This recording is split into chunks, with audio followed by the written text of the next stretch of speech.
Je suis quand même quelqu'un de sympa. La dernière fois, en commentaire, vous m'avez demandé une vidéo sur Ruud Gullit. Je me suis exécuté. L'un d'entre vous m'a également fait part de son envie de voir une vidéo sur l'un des plus élégants milieux défensifs de l'histoire du foot. Action, réaction. Aujourd'hui, on va parler de Fernando Redondo. Bienvenue dans le Ballon d'Or, c'est parti.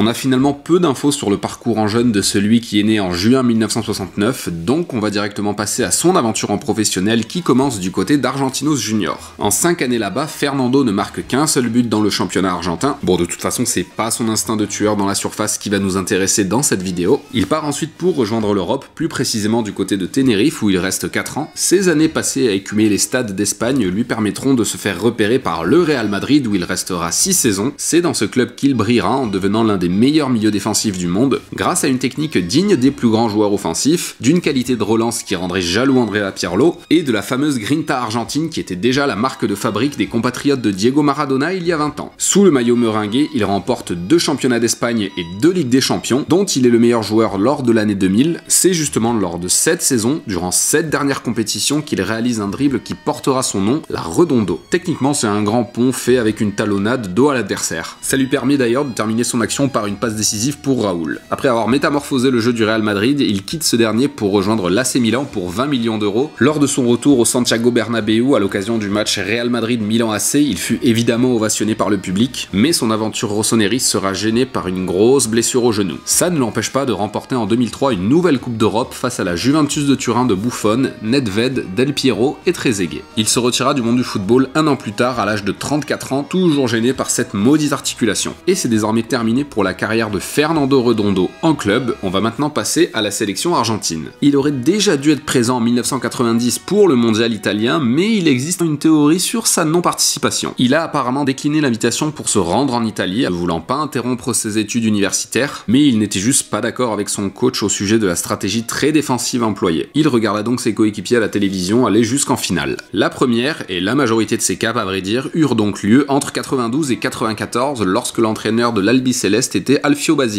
Et hasard ou non, c'est pendant cette période que l'Argentine remporte coup sur coup la Coupe des Confédérations en 1992 et la Copa América en 1993. En même temps, avec Fernando Redondo et Diego Simeone au milieu, et Gabriel Batistuta en attaque, il fallait pas trop faire les malins. En 1994, il fut sélectionné pour la Coupe du Monde américaine, mais malgré un bon mondial de sa part, l'aventure s'arrête dès les 8e de finale. Une sacrée désillusion pour Fernando Redondo dont c'était la première participation. Le légendaire défenseur argentin Daniele Passarella ne sélectionne pas Redondo pour le mondial 98, apparemment parce que ce dernier refusait de se faire couper les cheveux, mais encore une fois avec Fernando Redondo il faut fouiller un petit peu plus loin pour trouver la vérité, il n'avait juste pas envie de dépanner sur le côté gauche, voulant jouer uniquement au milieu du terrain. En 99, l'Argentine, coachée cette fois-ci par Marcelo Bielsa, appelle Redondo pour une double confrontation face au Brésil. L'Argentine gagne 2-0, Redondo est élu homme du match alors qu'il se trouvait au marquage de Rivaldo, le ballon d'or de cette époque. Il refusa cependant de jouer de nouveau sous les ordres de Bielsa, préférant garder toute son énergie pour le Real Madrid. Et en cherchant des crosses à Bilardo, Passarella, Bielsa, tous les coachs argentins de l'époque, pas étonnant que le compteur de sélection de Fernando Redondo soit resté bloqué à 29. Il se retira de l'équipe argentine en 2003 après une histoire inachevée avec le maillot bleu et blanc. Et c'est désormais terminé pour la carrière de Fernando Redondo avec l'Argentine. On va maintenant passer à la conclusion. Il s'agissait de l'élément le plus précieux du Real Madrid qui entrait dans sa première période de galactique, donc d'éléments tournés vers l'avant et pas vraiment fan du repli défensif. D'ailleurs, quand les joueurs professionnels vous sortent leur 11 de légende, on a souvent affaire à une formation très offensive et donc totalement déséquilibrée. Et bien cet équilibre qu'il apportait à ses équipes, c'est justement ce qui en faisait de Redondo le joueur le plus important. Comme pourrait l'être aujourd'hui par exemple Casemiro avec le Brésil ou avec le Real Madrid, ou encore Kanté à Chelsea ou en équipe de France. Il restera parmi les meilleurs milieux défensifs que le football argentin et mondial ait connu. Doté d'un sens moral à toute épreuve et d'un comportement irréprochable, sa cote de popularité a dû encore grimper en flèche auprès de Santiago Bernabéu quand il décida de ne plus toucher son salaire durant sa période de blessure. Ce n'est pas pour rien qu'après son départ, et pourtant malgré l'arrivée de Claude Makelele, le public madrilène considère qu'il n'a jamais vraiment été remplacé. Avec tous les grands joueurs offensifs passés par ce club, qu'un élément défensif rentre dans sa légende de son vivant, cela vous classe un bonhomme. C'est donc sur cette dernière anecdote que cette vidéo sur le très bon ami et disciple de Maradona est terminée. J'espère que ça vous a plu, surtout à toi, abonné qui m'a demandé ça. N'hésitez pas à faire comme lui pour ne pas manquer le prochain épisode. En attendant celui-ci, portez-vous bien, champion du monde, ciao.